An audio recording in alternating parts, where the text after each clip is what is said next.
Sagrada Família, podcast.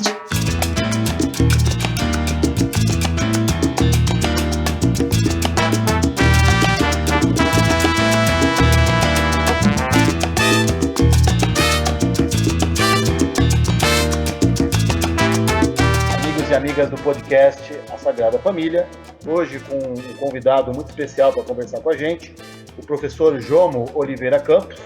Ele é professor da rede pública, ele é formado em História pela PUC e ele também é militante do movimento negro. Então o João vai bater um papo com a gente aqui sobre esses assuntos, sobre política. Racismo, movimentos negros, identitarismo e esquerda. Entrevista com o professor Jomo Oliveira Campos.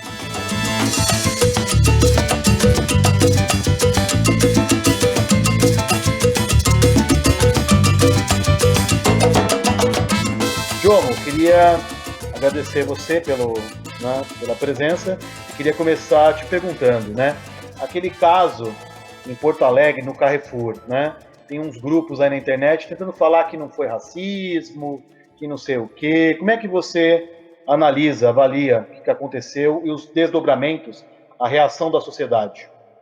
Boa tarde, Daniel. Gostaria de agradecer pelo convite. Também aproveito para parabenizar você pela entrada no mestrado, Sucesso nessa jornada. E, assim, o que eu tenho para dizer? Inclusive, eu trabalhei isso num aulão que eu desenvolvi com uma amiga minha, professora, e com alunos da Escola Estadual Júlio Pestana, entre outras escolas também que eu fui convidado para conversar um pouquinho sobre educação e luta antirracista. Bom, o negócio é o seguinte. Quando aconteceu esse homicídio no Carrefour, justamente no dia, eu recebi a notícia, justamente no Dia Nacional da Consciência Negra, que foi no dia 20 de novembro, surgiram vários questionamentos. O primeiro deles, e acho que o mais covarde, mas que é bastante comum numa estrutura racista como a brasileira, é de querer puxar a capivara, do João Alberto, o Beto, para quem o conhecia com mais intimidade. Mas o que o cara fez para cair naquela situação? Como se justificasse. E por mais que ele estivesse descontrolado, como falaram, que tivesse tido uma indisposição, uma briga com outros funcionários, ele foi espancado até a morte. E o que revela, o que o caso dele revela é o seguinte: não importa se o negro, a negra, o indígena, o não branco, ele tem a ficha suja ou tem a ficha limpa. Ele tem todo aval de autoridades, sejam públicas ou privadas, para ser exterminado, como aconteceu ali.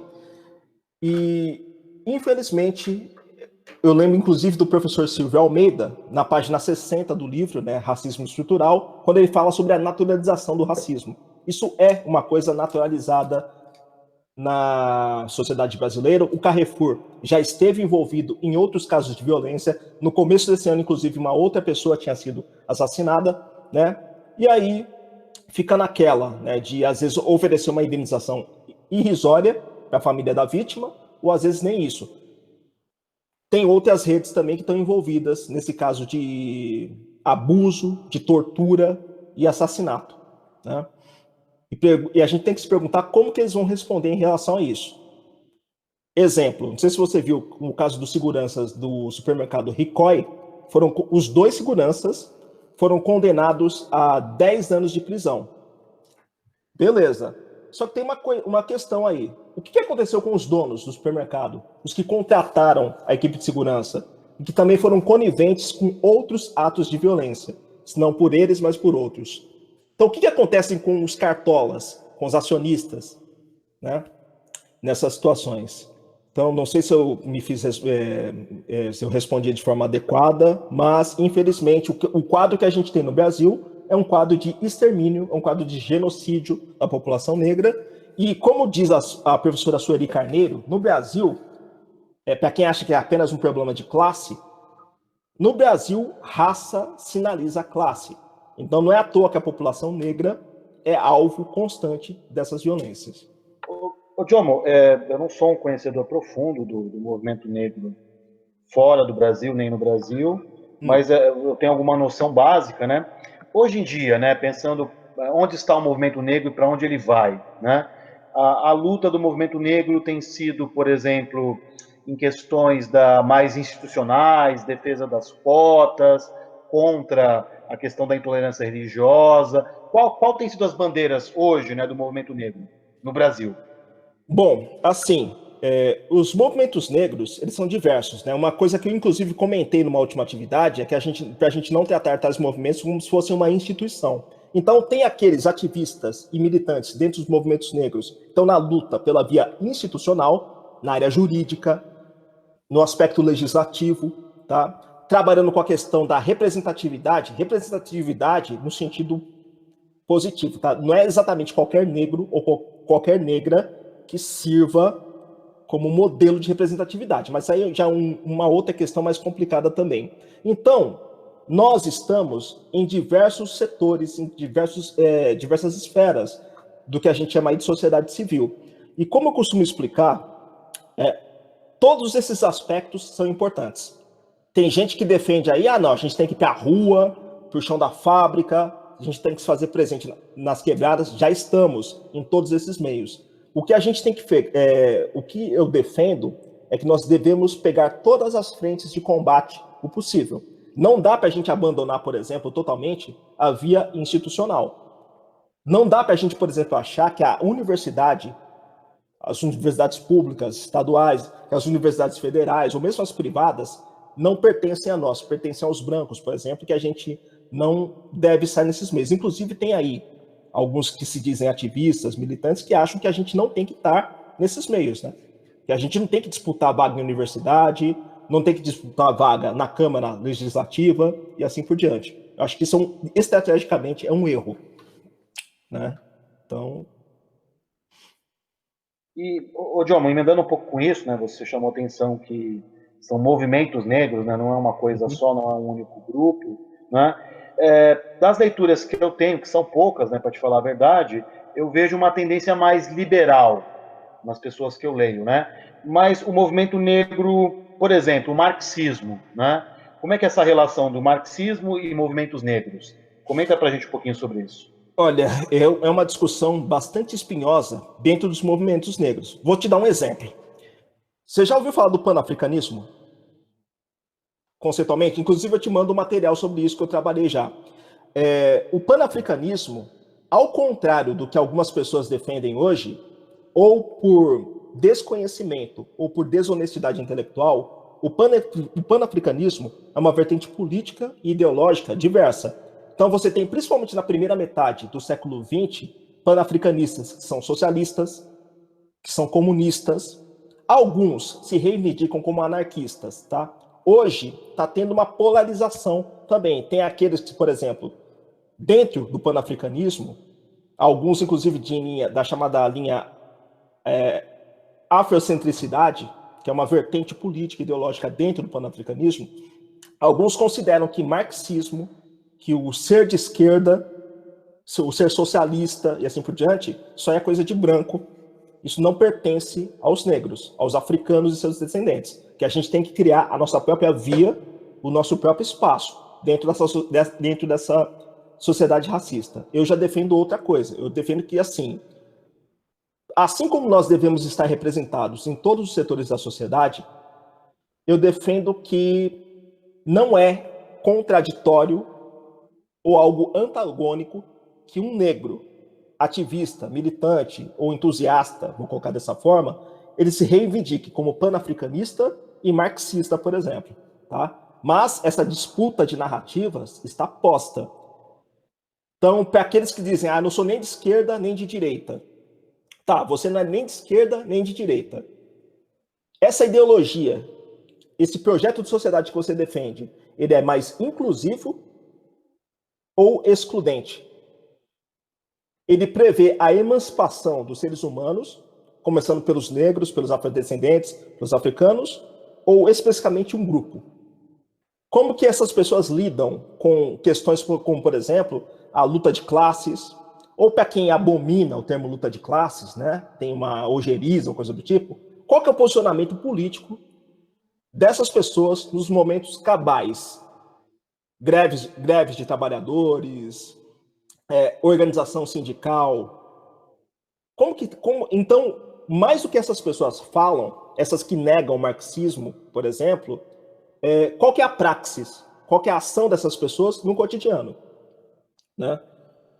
Mas, como eu falei, não é uma discussão tranquila em todos os níveis. Estou vendo doutores, tanto socialistas, marxistas, negros, como também afrocentristas. Bom, eu vou colocar afrocentristas entre aspas, mas não é dessa forma, né? Como esses que são de uma linha mais afrocentrada, panafricanistas também, e assim por diante.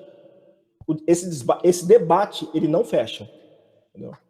Nem nas redes sociais, nem em espaços acadêmicos, quando chegam. Jomo, pode falar. Aí, tá, só uma coisinha, tá?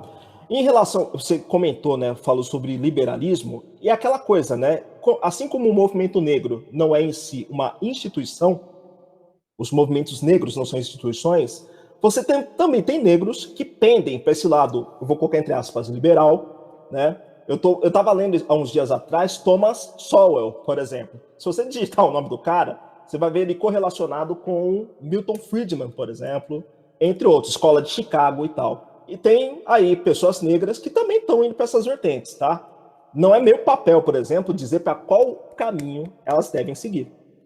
No meu caso, isso já não orna, né? Discurso liberal, meritocrático e assim por diante. Mas é um direito e uma orientação que essas pessoas seguem.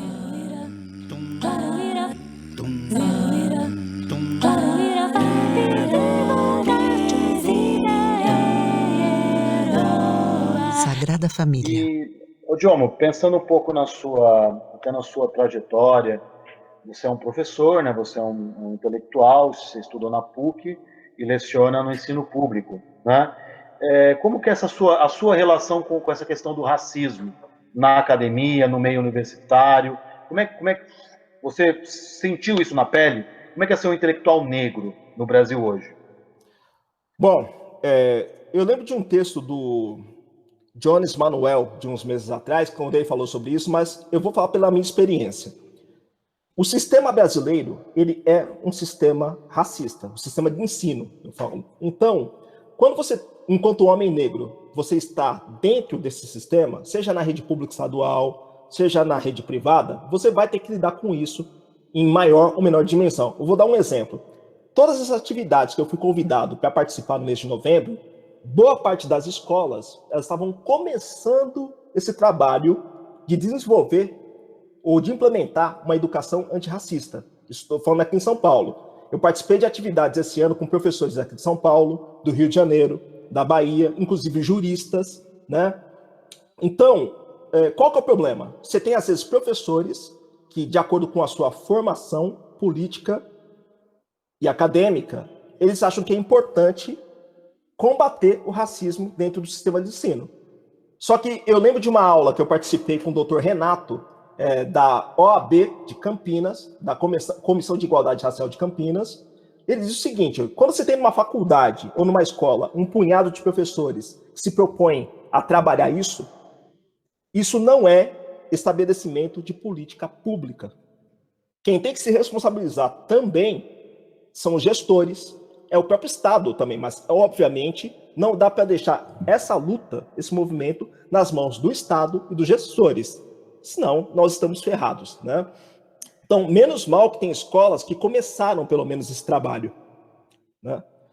E é assim, muitas vezes eu tive que ter algumas conversas, assim, um tanto cáusticas com professores, porque eles entendem o seguinte, uma parte, né? Que isso não é importante. Um me perguntou, inclusive, o seguinte, você é professor ou você é militante? Que é algo que, inclusive, perguntaram para o Clóvis Moura, há muitas décadas atrás. Tem muitos que achavam que ele não era um intelectual, que ele era mais um militante do que qualquer outra coisa, sem nem prestar atenção na formação do cara. Então, assim, é importante, não é uma luta fácil. Tem escolas que, por exemplo, eu consigo trabalhar com alguns professores, tem outras que eu trabalho sozinho, né? E inclusive, em termos de capacitação, falta essa capacitação, inclusive, à própria equipe gestora, de estudar mais essas questões e trazer isso para os professores também. E, John, aproveitando que você citou essa questão da escola, né, do ensino, e você é um professor aí da educação básica, ensino fundamental e médio, como que está hoje essa questão do ensino da África, da história da África, da cultura, da filosofia africana no nosso sistema de ensino público? Tem sido dado mais atenção a isso? Tem sido ignorado? O que você pode comentar a respeito? Então, novamente, apesar de a gente ter leis em escala federal sobre isso, começando pela 10.639, 11.645 de 2008 e a 12.519 de 2011, que, por exemplo, sanciona aí o Dia Nacional da Consciência Negra, de fato, né? Ficou de 2003 até 2011 para isso. Infelizmente, apesar de você ter esse desenvolvimento que deveria ser dado em história, em artes, em geografia, em diversas áreas do conhecimento, isso ainda é realizado de uma forma mais individualizada, ok? Coletivamente, não é toda escola que exatamente está implementando a Lei 10.639, que está fazendo valer isso, inclusive até pela própria escolha do material didático. Tem materiais didáticos ainda que não estão adequados. E de 2003 para cá, quanta água já não passou debaixo da ponte? Tá? Então, isso está em falta ainda. Né? Não dá para a gente dizer que tem um esforço generalizado para combater racismo ou para implementar história da África, cultura afro-brasileira, história indígena no currículo, né? Ou melhor dizendo, no dia a dia, no cotidiano. Sagrada Família, podcast. Outra pergunta assim, mais pessoal, né? Você citou o Jones Manuel, né? Você citou também no começo o Silvio Almeida, né? Hoje em dia, quem que você poderia citar como referências de intelectuais negros aqui no Brasil, de pessoas que abordam o assunto do racismo? Certo. Intelectuais. Bom, se for para fazer uma lista, colocaria aí. Pode colocar Lélia Gonzalez, Sueli Carneiro, o próprio Clóvis Moura, que eu já citei, Abdias do Nascimento. Você poderia citar, Silvio Almeida, né, Djamila Ribeiro também. Quem mais? Tem uma porrada de gente, para falar a verdade. A própria Angela Davis. A Angela Davis, volta e meia, quando ela vem ao Brasil, ela fala, olha, vocês vivem citando as minhas obras, meu ativismo, minha militância, só que vocês têm aqui no Brasil uma pessoa do calibre de Lélia Gonzalez, né? Então, nós temos referenciais por aqui também. Fora outros do exterior, né? Por exemplo, Walter Rodney, com aquele livro, né? Como a Europa subdesenvolveu a África, que é uma raridade, inclusive, você achar esse livro. Você tem o próprio Malcolm X, você tem... Cara, tem muita gente, para falar a verdade. Inclusive, eu estava dando uma lida na bibliografia poucos dias atrás, né?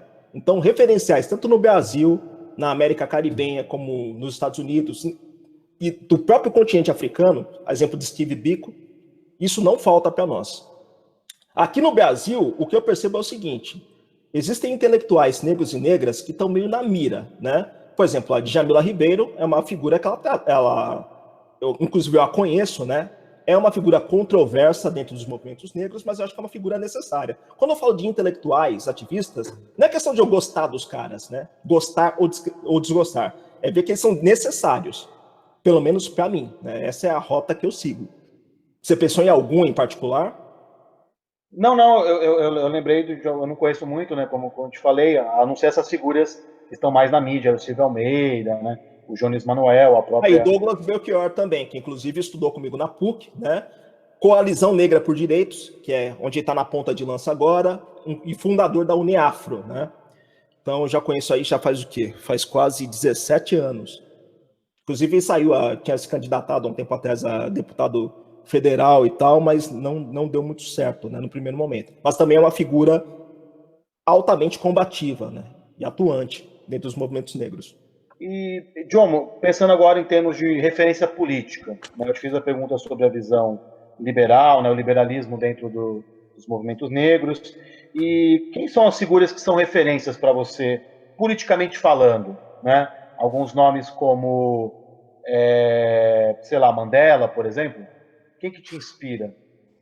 Olha, de uns 2 anos para cá, um pouco menos do que isso, eu comecei a revisar os referenciais teóricos metodológicos. Então, Sueli Carneiro, Djamila Ribeiro, Silvio Almeida, tem o Douglas Belchior, tem outros também, de outras áreas, como a própria Conceição Evaristo, né, tem a Cida Bento. Então, nós temos, como eu falei anteriormente, nós temos muitos referenciais aqui que a gente pode, com certeza, colocar como uma ponta de lança, né? E ainda pensando no contexto brasileiro, né, na nossa conjuntura, essa questão hoje da intolerância religiosa, esse crescimento, né, dos grupos evangélicos, que a gente sabe que uma parte deles, né, estão relacionados com essa intolerância com relação a religiões de origem africana, né, o candomblé, por exemplo. O candomblé já é um sincretismo, né, a Umbanda, né? O que você pode comentar sobre isso, John? Então é o seguinte, já recomendo aqui também. Inclusive eu fiz um vídeo fazendo uma breve análise desse livro aqui que eu adquiri no ano passado, né, da Ingrid Limeira, sobre racismo e intolerância religiosa. Racismo e intolerância religiosa, da escravidão do corpo à escravidão da alma. A Ingrid Limeira, ela é especialista em diversidade e é formada em direito. Tá? Então, assim, sobre intolerância religiosa, eu até brincava com um camarada meu há uns 8, 9 anos atrás, que parece que a gente está caminhando, parecia que estava caminhando para um estado teocrático, né?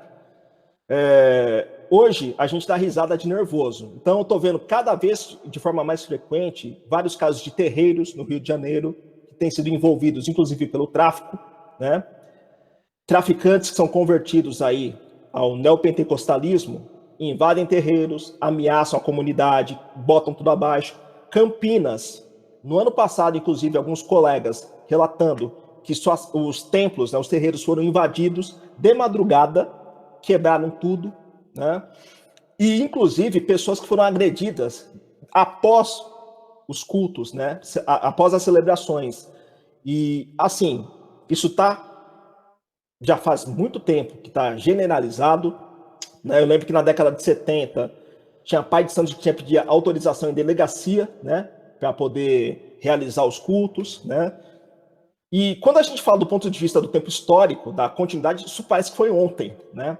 Então, o Brasil, ainda mais a partir da eleição do Bolsonaro, só fazendo um recorte, esses ataques estão cada vez mais frequentes, tá? E o que eu comento é o seguinte, para que as pessoas que estão nesses centros, elas, no mínimo, se defendam até onde for possível. Aí tem o aspecto institucional, então são feitas várias denúncias cotidianamente. A Ingrid, inclusive, tem uma passagem aqui que eu não vou conseguir abrir agora, onde ela fala da quantidade de denúncias que são feitas por ano sobre esses ataques, tá? Por experiência, já tive várias vezes alunos e alunas que, quando se tornaram adeptos da Umbanda ou do Candomblé especificamente, sofreram agressões das mais diversas, até por parte de professores evangélicos, em muitos dos casos. Eu lembro de uma aluna minha que o pessoal não mexia com ela porque ela jogava capoeira muito bem, né? E tinha uma mão pesada. Então, quando ela foi iniciada, antes que eu abrisse a boca, o negócio pesou para uma rapaziada na sala de aula. Só que aquela coisa, ela impôs respeito na base da porrada. Não é todo mundo que tem condições de fazer isso. Não tenho nada contra, né? Mas não é todo mundo que tem condições de fazer isso. Tá? Então, resumidamente, a intolerância religiosa está em alta no Brasil. A ameaça é constante. Isso que eu poderia resumir em relação a isso. Deixa eu fechar esse livro aqui. Inclusive, né, após a eleição do cidadão que você citou o nome, que eu não vou repetir, a gente teve uma explosão do neonazismo no Sul, né? E não é casual, já tinha, né? Esse 304 ali, mas... células. Inclusive, eu abri a matéria anteontem. Mais de 300 células neonazistas no Brasil. Matéria de 2019, 2020. E não por coincidência, a partir da eleição do Trump, 2016, e Bolsonaro, 2018, que esses caras, eles não saíram do armário, eles foram ejetados, né? Com cabeça raspada, com cerolo e tudo. Salve, Jomo. Pô, que Salve. prazer tê-lo aqui na Sagrada Família conosco. Vou tentar elaborar aqui uma questão que eu entendo ser bastante complexa, mas eu acho super importante para que a gente possa pensar numa eficácia da estratégia política, né? E aí fazer aquele trabalho teórico bem feito para que não caiamos em algumas cascas de banana, né? Que a direita adora colocar. Estou me referindo especificamente como cascas de banana a esses materiais, esses trabalhos que foram lançados recentemente, né, nos últimos anos, apontando algumas contradições, né, numa certa narrativa que colocaria, então, o negro em geral, né, numa posição de classe subalterna, numa posição de exploração sistemática, apontando aí supostamente para alguns fatos históricos envolvendo escravos de zumbi, coisas do gênero e tal.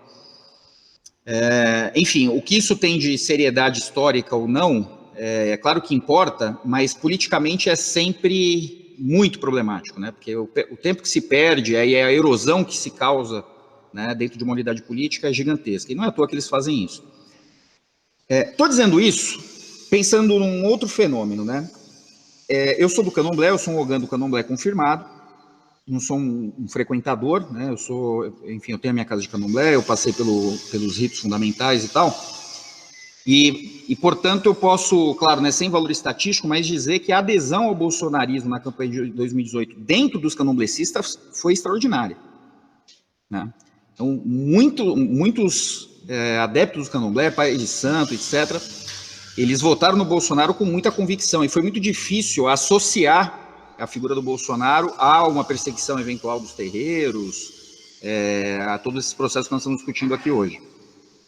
E aí o meu convite é para que pensemos algumas injunções históricas que de fato tornam eventualmente o candomblé em particular, a Umbanda eu não vejo tanto isso, numa estrutura que é bastante reacionária também, nos seus processos, né?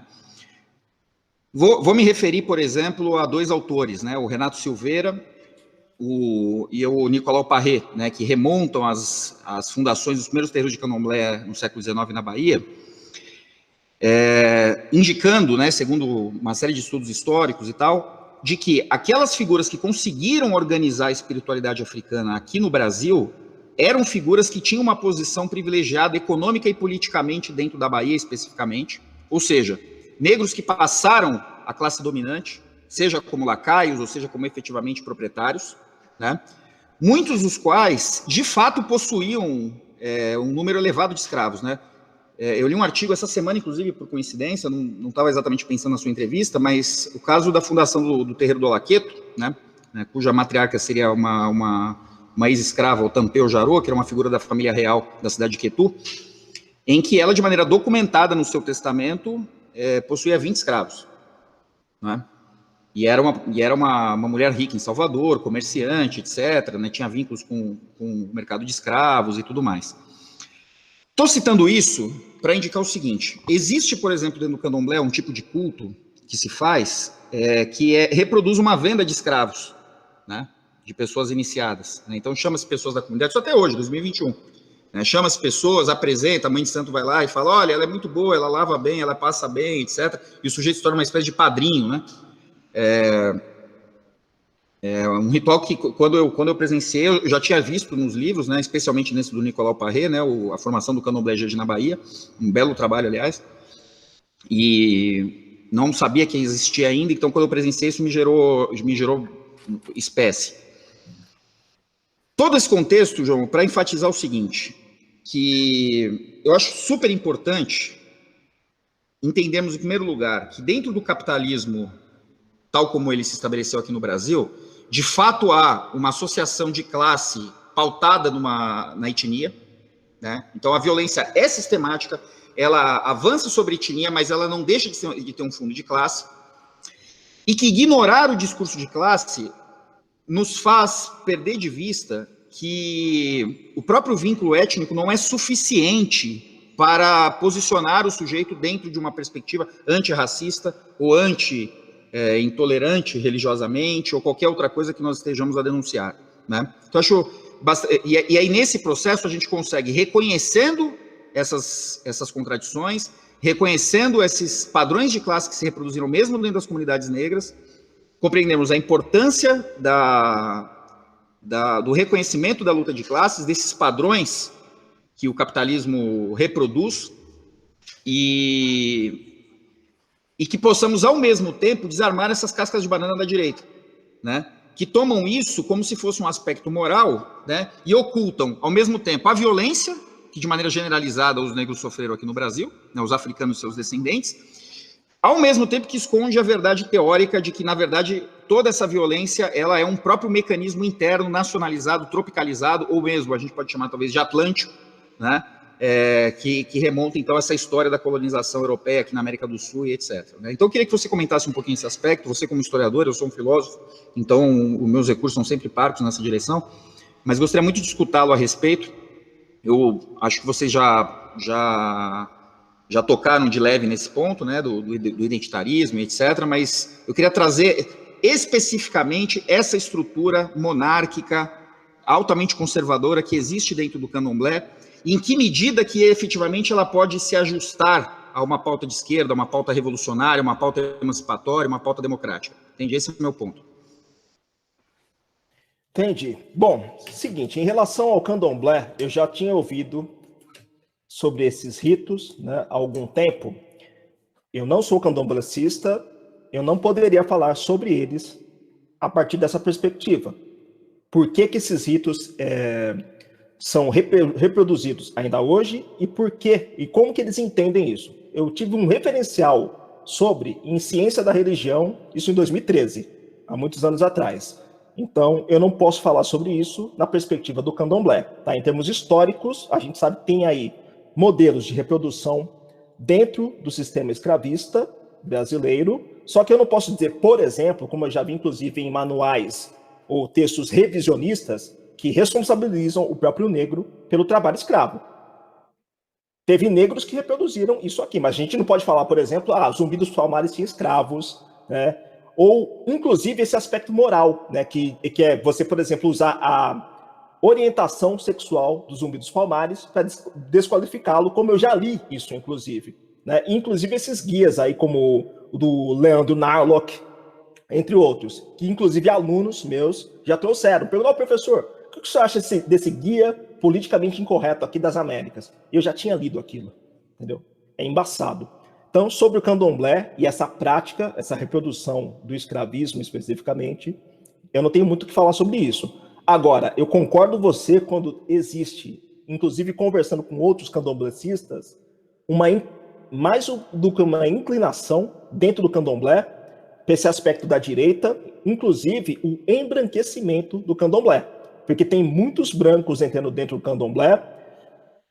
Falar de consciência racial com a população branca, aí a gente tem que pensar naqueles estudos sobre branquitude, inclusive, se pegar dos anos 20 e 30, da primeira metade do século 20, inclusive branquitude crítica, branquitude acrítica, inclusive tem um professor Lourenço Cardoso, que tem um livro sobre isso, é da Unesp, inclusive não sei se vocês conhecem, né? Então, o candomblé ele está embranquecendo também, e isso tem um impacto direto na própria liturgia e tal. Mas, como eu falei, eu não sou um especialista nesse aspecto prático do candomblé, nem simbólico, eu não poderia falar sobre. Agora, no que diz respeito à questão da identidade em si, eu acho que o problema, se eu entendi corretamente, ele não começa exatamente com os movimentos negros e na consolidação por identidade.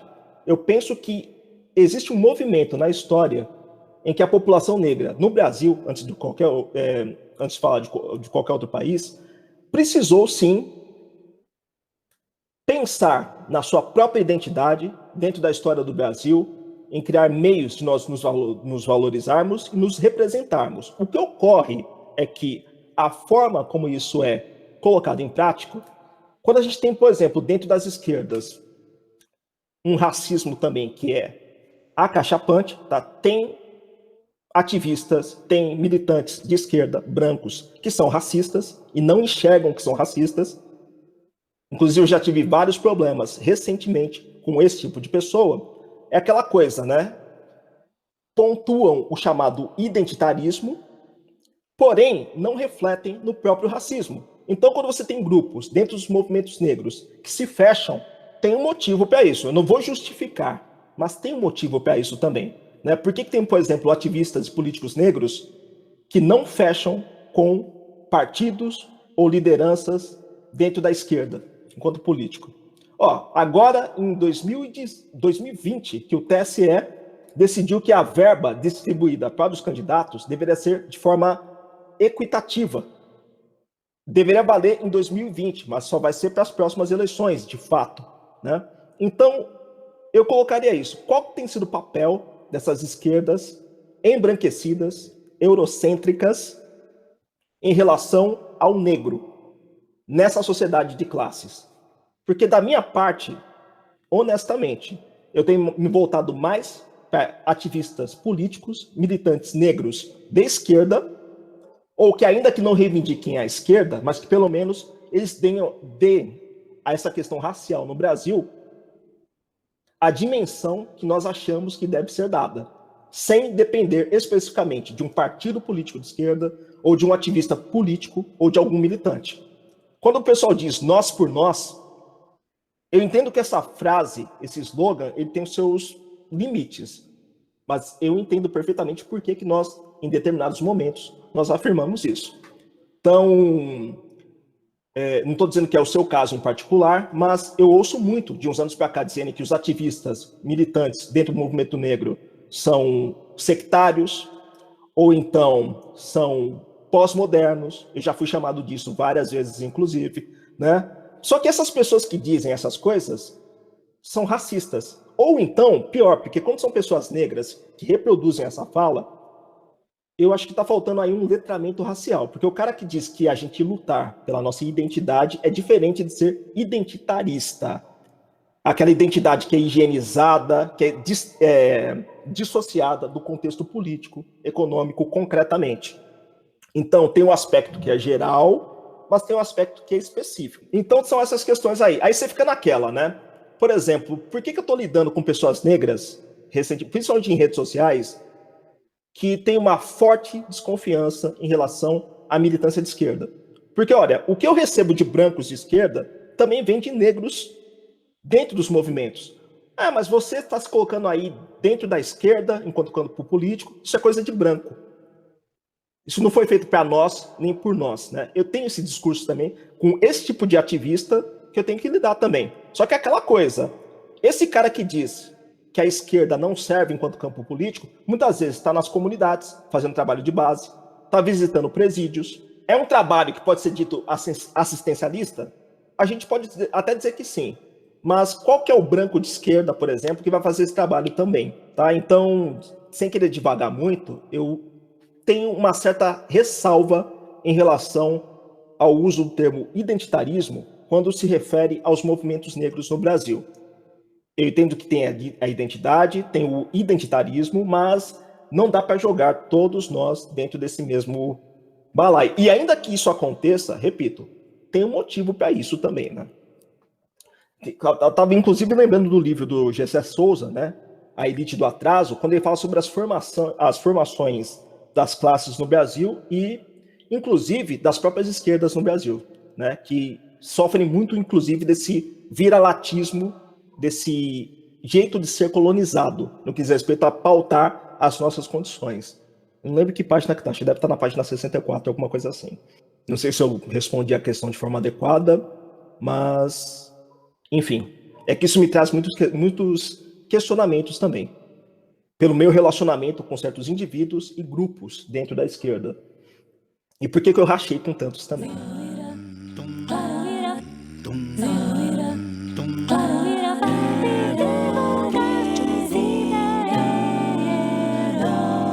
Sagrada Família. Isso nos coloca aqui, João, diante de uma outra preocupação que eu tenho, que eu nem sei o quanto que ela é verdadeira, o quanto que eu estou correto nisso, mas assim, além desse meu vínculo com o candomblé, eu tenho também um vínculo anterior com, enfim, com o que a gente pode chamar hoje de uma cultura sambística, né, enfim, todo esse universo da música popular brasileira, né.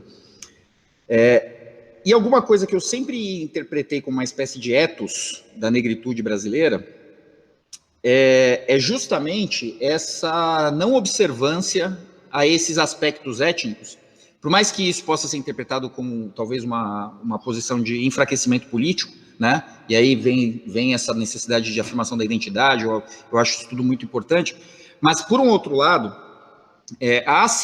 o poder de assimilação que os nichos africanos e afro-brasileiros sempre tiveram de quaisquer outros grupos, né, que se aproximavam deles, sempre foi muito poderoso, né? Então eu estou lembrando, por exemplo, que no candomblé, uma figura super importante no candomblé baiano, inclusive, era o Agenor Miranda, né, que era um africano, mas ele era filho de um diplomata português que vivia em Angola, portanto branco, de olho azul, e que se tornou uma grande autoridade aqui no candomblé baiano, e etc. Me lembro também, por exemplo, da Elorixá Gisele de Iemanjá, lá do Rio de Janeiro, né? Grandes ogãs, grandes figuras que eram brancas. Isso eu não estou falando de agora, estou falando da história do candomblé desde o 19 e tal. Porque a referência era a seguinte, a referência é que se o orixá escolheu esse cara para ser um sacerdote, para ser um ogã, para ser uma referência, quem sou eu para colocar outro tipo de critério, né, na aceitação dele? Ele incorpora, ele está dentro da hierarquia, beija a mão, pede a bênção e assim por diante. E o que acaba acontecendo efetivamente, né, nas relações é que esse cara se torna parte dessa comunidade, esse cara se torna negro e não embranquece aquele nicho, né? Frequentemente é assim que eu vejo o próprio Verger, né, que se tornou também um sacerdote importantíssimo, tanto no Brasil como na África, e assim por diante.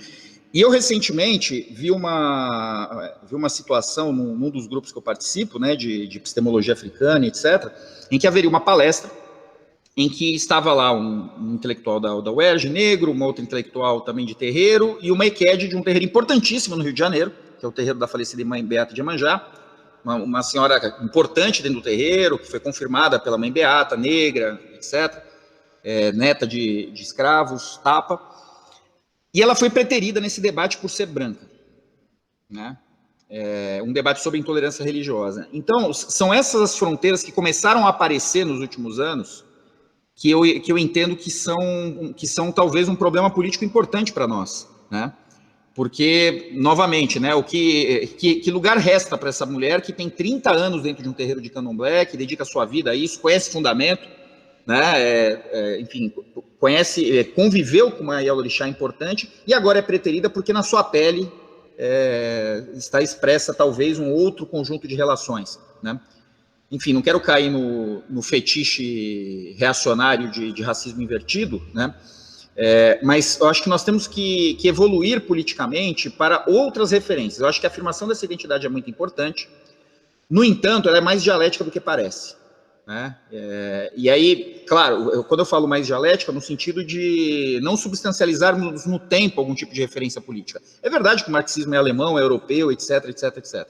Mas em que medida que ele pode contribuir como método, como filosofia, para a emancipação de todos os povos oprimidos e violentados? Esse é o ponto, né?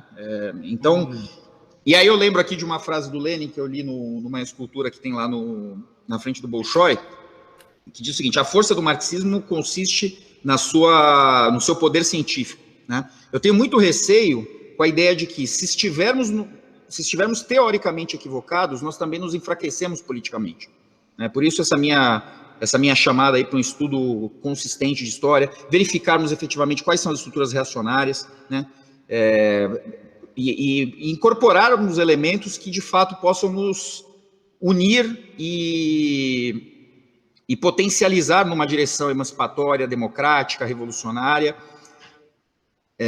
e não que divida, né? E não que na verdade crie novos guetos e novas trincheiras que na verdade só servem ao grande capital, só servem às grandes estruturas opressivas. Entende meu ponto? Entendi. Essa pessoa que foi impedida de falar, como que ela reagiu em relação a isso? Não sei, eu acompanhei o debate de longe. Efetivamente, eu não acompanhei nenhum tipo de manifestação dela. Então, tem 2 pontos. Primeiro, quem convidou essa pessoa para o debate e sob quais circunstâncias? Eu estou em grupos, por exemplo, onde pessoas brancas não entram, né? Tudo aquilo que é estratégico, especificamente, até porque nós tivemos problemas com infiltrados, né? Tudo aquilo que era decisão estratégica, tanto em termos intelectuais como em termos práticos, era algo fechado. Tem vários grupos assim no Facebook, inclusive. Só que no que diz respeito à luta em si, a gente tem a ponta de lança, só que a gente tem o cabo também. Então, nós temos toda essa estrutura. Então, eu costumo dizer o seguinte: brancos, eles podem e devem ser aliados na luta contra o racismo. Porém, não será deles o protagonismo. Quando a gente fala de intolerância religiosa, qual que é o papel dos brancos e brancas dentro das religiões de matriz africana em relação ao próprio racismo? E a gente volta naquele ponto. Por que tem tantos reacionários dentro de terreiros hoje, né? De onde que vem essa realidade? Mas, enfim, de qualquer forma, eu não sei como que esse evento foi formado, tá? Às vezes tem pessoas que não deveriam estar ali, mas estão, e você voltar atrás, você excluir a pessoa do debate, é complicado, tá? Então tem aspectos que são específicos e tem aspectos que são gerais. Isso é importante também. Eu lembro dos Panteras Negras, por exemplo, tanto em relação ao ano de 68, principalmente 71, uma das primeiras noções assim que a gente teve da derrocada dos Panteras é quando eles começaram a abrir o grupo para indivíduos sem critério. Então, tudo bem, vamos lutar contra o capitalismo, contra o imperialismo, contra o racismo? Fechou. Quem está junto com a gente, exatamente, e até que ponto está junto com a gente? Então, assim, Cristiano, eu não sei por que essa pessoa foi limada dessa discussão. Eu acho que quem organizou esse evento deveria ter pensado isso, tá? Tá aberto para o público? Tá. Qual público especificamente? O que a gente vai tratar? Eu lembro de uma reunião que eu participei em 2018. Todas as pessoas que entraram naquela sala tiveram que deixar o celular do lado de fora. Foi um pouco depois, inclusive, do assassinato da Marielle Franco. Não vou entrar em muitos detalhes aqui, mas a preocupação com a segurança era evidente, tá? Então, todas as pessoas ali que entraram naquele recinto, elas tiveram que deixar o celular guardado num outro compartimento, tá? Todas as pessoas ali foram devidamente identificadas, tá? E ainda assim, teve um cara que entrou que a gente sabia que era P2, ok? Mas isso é só título de exemplo. E não por coincidência, hoje, também, a gente tem esse governo neofascista que está o quê? Está fichando tanto aqueles que são influenciadores pró-governo, quanto aqueles que são contra. Então, em termos, então, que eu fiz um grande parênteses aqui, então, em termos organizativos, a gente tem que pensar isso. Quem está conosco e quem não está conosco. Essas pessoas que, por exemplo, querem adentrar esses espaços onde os negros e negras, ou indígenas, se for o caso, eles estão se organizando, estão fazendo o que ali exatamente? Eles querem compor forças. Um outro momento importante, tá? Que isso eu passei no mês passado, foi uma situação um pouco complicada. Quando a gente faz críticas ao racismo, por exemplo, ou mesmo à esquerda, essa crítica, ela tem aí um alvo específico. Então, tem muitos militantes, eu repito aqui, tem muitos militantes de esquerda que, por exemplo, brancos, que não têm esse conhecimento que você tem a respeito do candomblé. Nenhum militante branco de esquerda é obrigado a ser especialista em candomblé, por exemplo, cultura afro-brasileira, mas tem um mínimo de sensibilidade em relação a isso, né? Antes de empurrar o problema. Então, resumidamente, eu coloco dessa forma. Em termos organizativos, nós temos os nossos espaços, nós temos espaços que são compartilhados. E isso, a gente não está colocando, quando eu digo a gente, estou falando por mim antes de qualquer outra coisa. Não estou relacionado com nenhum grupo específico de 2018 para cá.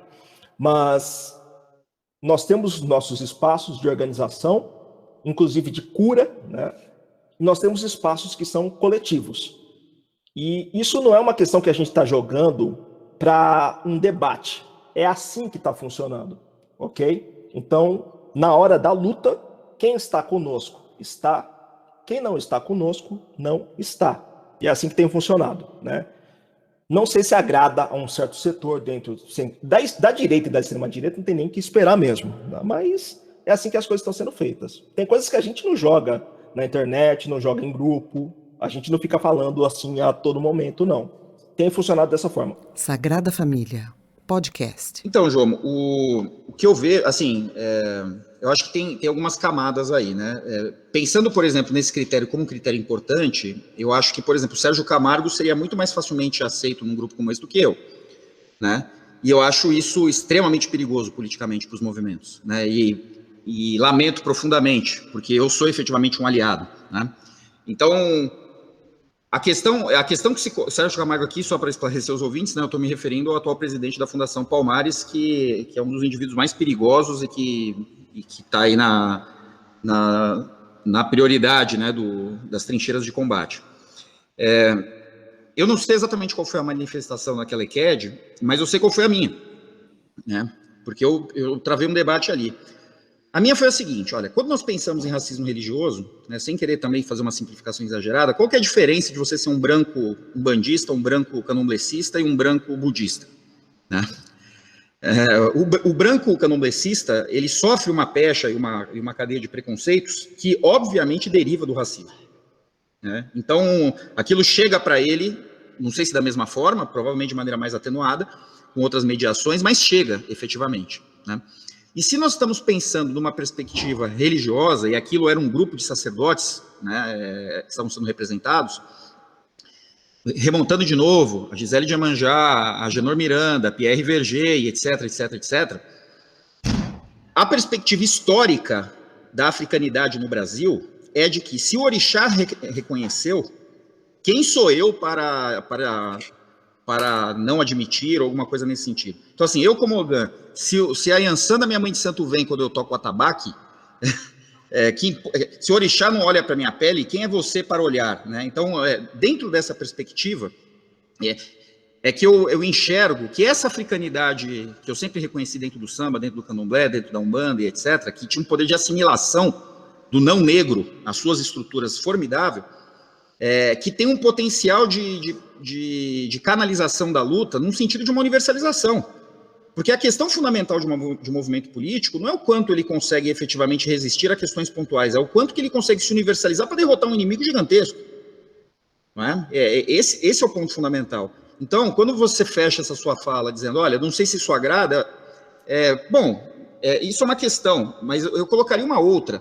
O quanto que isso é eficaz politicamente, do seu ponto de vista histórico. Né? O quanto que isso tem condições de derrotar essa macroestrutura que nos últimos 5 séculos submeteu uma etnia como uma subengrenagem de uma engrenagem de exploração maior ainda que a engrenagem de classe. Né? Então, o negro ele sofre duplamente, né? Assim como a mulher. Né? Sofre como proletário, sofre como negro proletário, né? Eventualmente como negra proletária, né? Como mulher negra e proletária, efetivamente. Então, qual é o potencial de luta dessas estruturações endógenas, né, fechadas em si mesmas, que admitem uma abertura somente em termos táticos e não estratégicos, né? E quais são os riscos que ela assume, por exemplo, a partir desses critérios, de figuras extremamente perniciosas, como o Sérgio Camargo, por exemplo, ou como aquele idiota lá do Hélio Negão, que fica do lado do Bolsonaro o tempo inteiro lá. Né? O quanto que isso enfraquece simbolicamente, por exemplo, a luta. Né? Ou Holiday e figuras como que tais. Né? Essas pessoas são normalmente execradas, né? Sérgio Camargo. Depois tem o Felipe Vitor, né? Na verdade, a minha pergunta tem a ver com a dele, então aí eu acho que você já responde as duas. Tá. Porque a minha questão, quando ele falou do Hélio Negão, falou evidentemente do Sérgio Camargo, e eu acrescentaria o Fernando Holiday aqui em São Paulo, né? E eles vêm sendo classificados, e o Holiday inclusive ganhou um processo contra o Ciro acerca disso, por serem chamados de capitães do mato. Isso é um termo histórico. Se pensado à luz, por exemplo, do Sérgio Buarque, ele não classifica o capitão do mato como perpetrador de violência, mas como ele perpetra a violência, mas a favor de algo. Na verdade, ele é vítima de uma sociedade violenta, né? E aquilo ali entraria dentro de um contexto até como, pensando naquela cordialidade, né? De você escapar à violência, né? Ainda que de alguma maneira reafirmando toda aquela estrutura social contra o negro, e mais especificamente o negro escravizado, mas na verdade você escapa a essa violência servindo como capitão do mato de uma sociedade que na verdade o coloca na posição de vítima e não, né, ainda que isso possa subverter a mente dele a respeito de si mesmo, o olhar que ele possa ter a respeito dele dentro da sociedade. O que eu quero dizer com isso, e não sei se a pergunta é justa, João, mas é esse olhar que se tem a respeito de figuras como essa, né, essas que tem uma postura e uma prática nefasta, mas que ao mesmo tempo são vítimas dessa sociedade. Eles não estão, vamos dizer assim, no topo da cadeia alimentar, né, dessa sociedade branca, capitalista, patriarcal. Muito pelo contrário. O que eu quero saber é exatamente isso. Ainda que eles possam praticar tudo o que eles praticam contra, por exemplo, o movimento negro, como que se lida, né? Qual é a relação que o movimento negro tem, ou os movimentos, como você falou, né, com essas figuras deles enquanto negros, né, dentro de uma sociedade racista. Desculpa, cortado aí. Então é o seguinte, figuras como Sérgio Camargo, o Hélio Coelho, né, e o Fernando Holliday são figuras normalmente execradas dentro dos movimentos negros, a não ser de negros, assim, que tem uma vocação, uma inclinação para a direita, né, para a extrema-direita. Inclusive, eu não dei continuidade a esse trabalho, mas eu estava desenvolvendo uma pesquisa sobre a inserção do negro na direita, né? Eu comecei isso há algum tempo atrás, eu não pude dar continuidade por uma questão de trabalho, entre outras coisas. Então, esses caras, eles são execrados. Aí, aquela coisa, eu tenho uma relação meio complicante, porque quando eles sofrem racismo, de alguma forma, eu também sofro racismo, porque eles são negros também. Porém, eu tenho aquela postura do seguinte, olha, negro de direita, de extrema direita, vocês que se virem nos 30, vocês que lutem. Porque aquela coisa, um negro que até pouco tempo atrás estava negando o racismo e agora começa a tomar no baço, no fígado, na linha da cintura, sabe? Uma coisa assim, uma lição dura que eu recebi também, viu? Nesses últimos anos. Quando a gente fala de ativismo e militância, isso não é a nossa casa, né? Tem, por exemplo, ativistas e militantes que eu não convido nem para tomar um café, cara, uma cerveja que seja. Isso de colega assim, que tá ombro a ombro com você, às vezes assim, confronto com a polícia, fungando no nosso cangote, nas ruas, em rodas de conversa e assim por diante. Porque você sabe que a pessoa tem um propósito, mas isso não quer dizer que seja uma família do Remy, né? Agora, vai falar desses caras. O pessoal na Alesp, com spray de pimenta, bomba de gás, e o pessoal gritando. Inclusive esse daí, né? Viva a GCM, meu. Então, sinto muito, mas não tem. Irmandade, fraternidade, essa coesão, isso tem limite. Porque o fato de uma pessoa, como no caso do Fernando Holliday, Sérgio Camargo, que são casos de auto-ódio, inclusive, isso não é justificativa para passar num pano para as merdas que os caras fazem, né? Então é isso. Dentro dos movimentos negros, que vão para uma linha progressista, à esquerda e assim por diante, por mais que alguns grupos sejam talvez um pouco mais fechados em relação a certas pautas, tem um consenso aí, meu. Esses caras, não vou nem dizer boa sorte, né? Porque você não deseja boa sorte para uma pessoa dessas. Se virem. Ah, o cara me chamou de capitão do mato. Ah, eu estou sofrendo racismo no meu partido. É mesmo, meu. Chora na cama que é um lugar quente.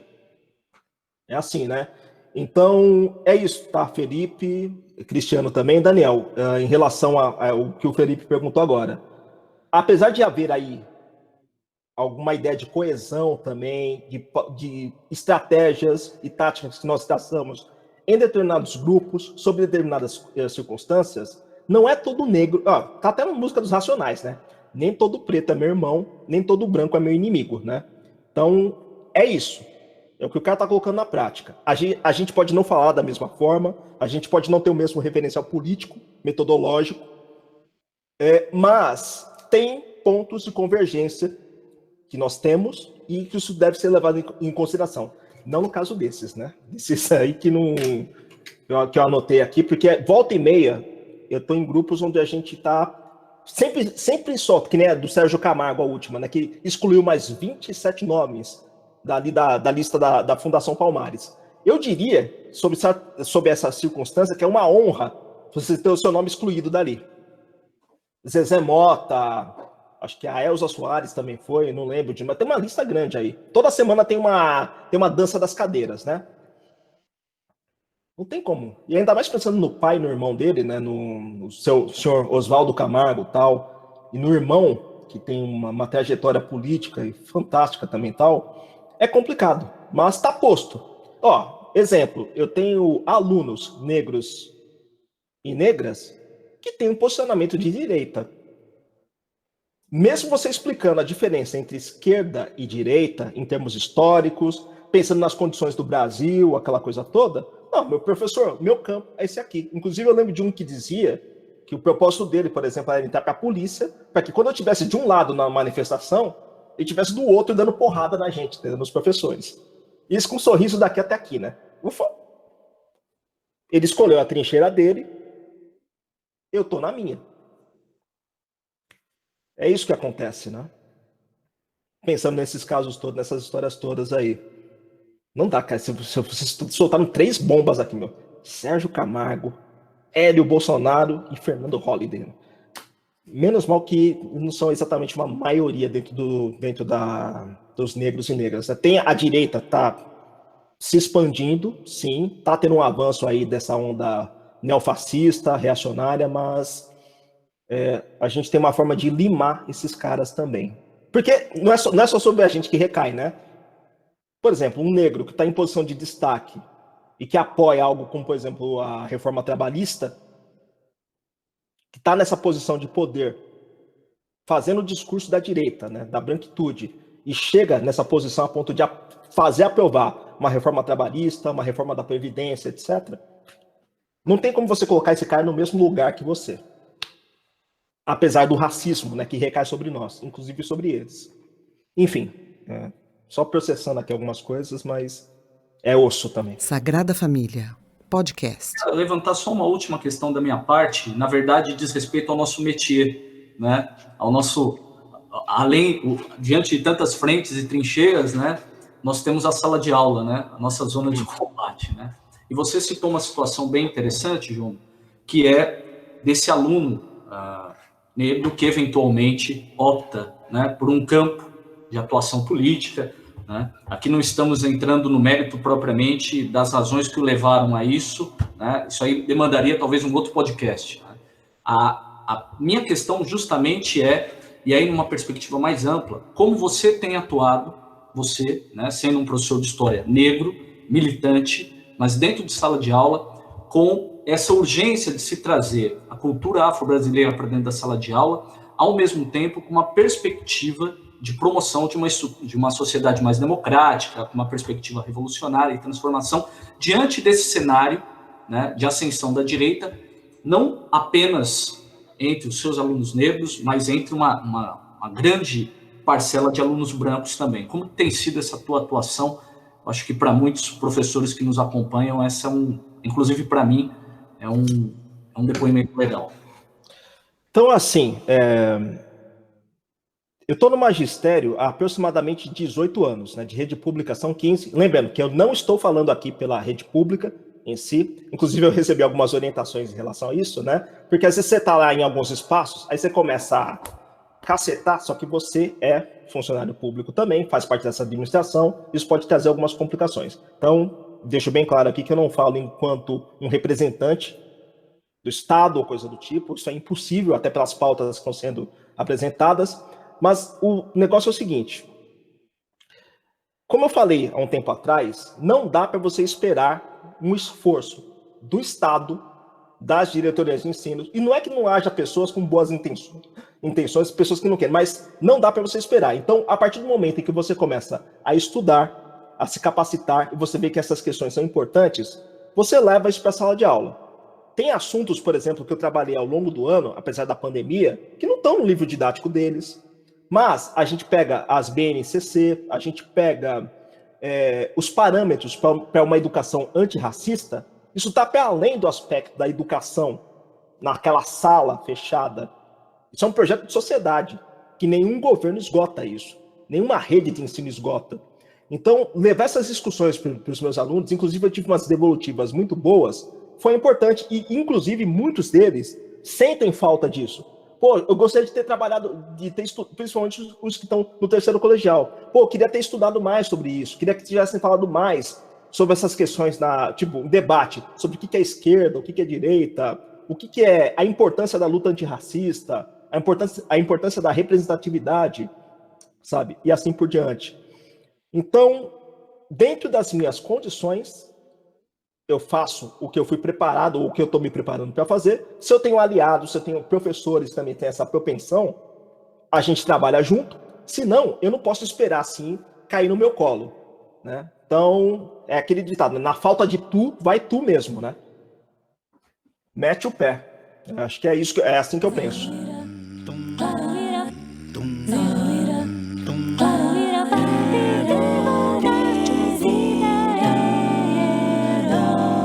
Sagrada Família.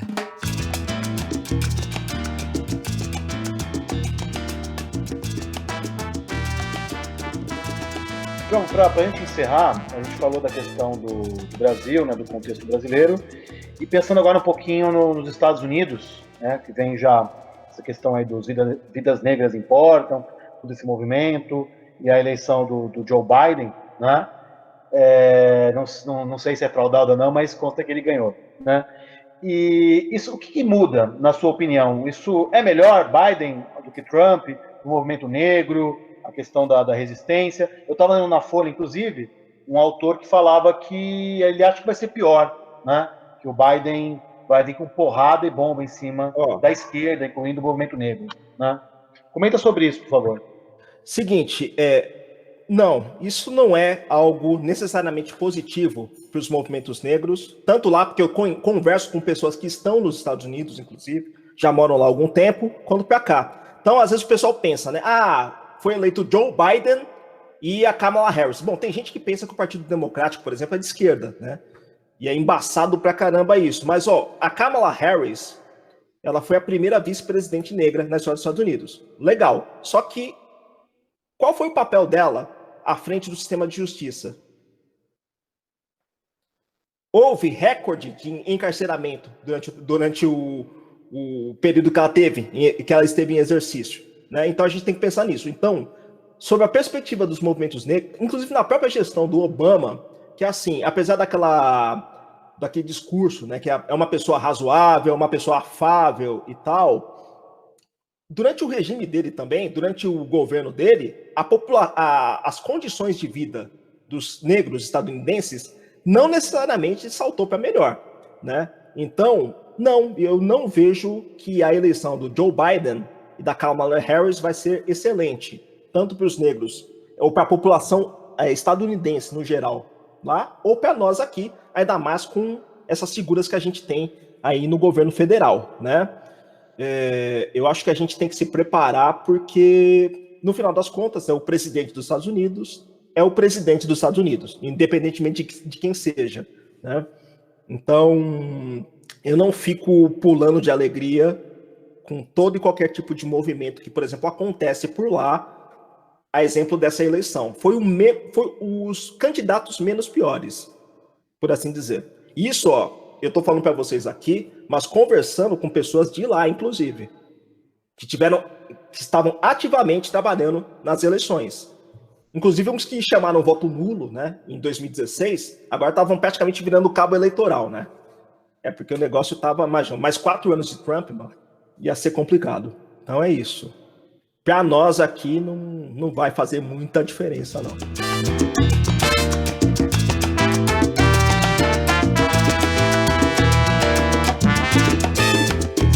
Bom, obrigado, João, pela conversa, pelo bate-papo. Queria agradecer, então, aqui. Esse foi mais um podcast de Sagrada Família. Agradecer ao professor Jomo Oliveira Campos, nosso entrevistado de hoje. Agradecer também aos professores Felipe Victor, Cristiano José Silva e eu sou o Daniel Rodrigues Plaza.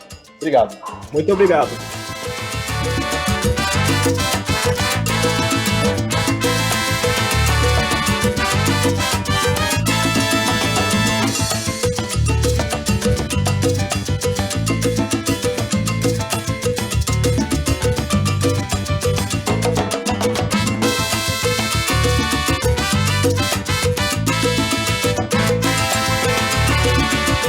Escreva para nós pelo e-mail sagrada.familia.podcast@gmail.com ou através dos nossos perfis nas redes sociais Twitter, Facebook e Instagram.